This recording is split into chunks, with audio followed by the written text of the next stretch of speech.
কিছুদিন আগে হয়তো আমরা প্রতিদ্বন্দ্বী ছিলাম নির্বাচনে, কিন্তু নির্বাচন শেষ। এখন দেশ জাতির জন্য সবাই একসাথে কাজ করব। তো জাতীয়ভাবে সবাই একত্রিত হইতে হবে, ঐক্যমত তৈরি করতে হবে।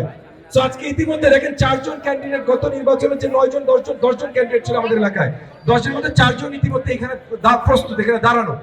এই যে ঐক্যমত আমরা তৈরি করতে চাই, ঐক্য আমরা তৈরি করতে চাই।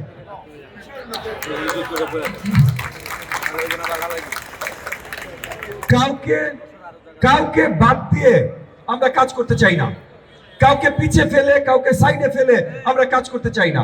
যেই কাজে ইচ্ছুক, এই যে আজকে আমাদের 3 ভাই ইতিমধ্যে চলে এসেছেন, বাকিরাও নিশ্চয়ই আসবেন, আমি অত্যন্ত আশাবাদী ইফতারের মধ্যে ওনারা চলে আসবেন, একসাথে ইফতার করব।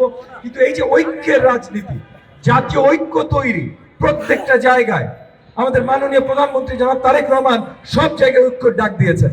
বিরোধী দল হতে পারে বাংলাদেশ জামাত ইসলামী, এটা নিয়ে কিছু আসা যায় না, তাদের নেতার সাথে তাদের বাসায় যে দেখা করতে গেছেন জনাব তারেক রহমান। এনসিপি আরেকটা দল আছে, তাদের নেতার বাসায় যে দেখা করতে গেছেন জনাব তারেক রহমান। সো এক্সাম্পল সৃষ্টি করছেন যে আমরা ঐক্যের রাজনীতি করতে চাই, আমরা জাতীয় ঐক্য তৈরি করতে চাই, বিভেদের রাজনীতি সামনে দেখতে চাই না। এবং এই ঐক্য তৈরি করার সবচেয়ে উত্তম জায়গা, সবচেয়ে উত্তম সময় পবিত্র রমজান মাসের থেকে আর কোনো সময় হইতে পারে ভাই? না। এবং সবচেয়ে উত্তম জায়গা এই যে আমাদের ইফতারের টেবিল।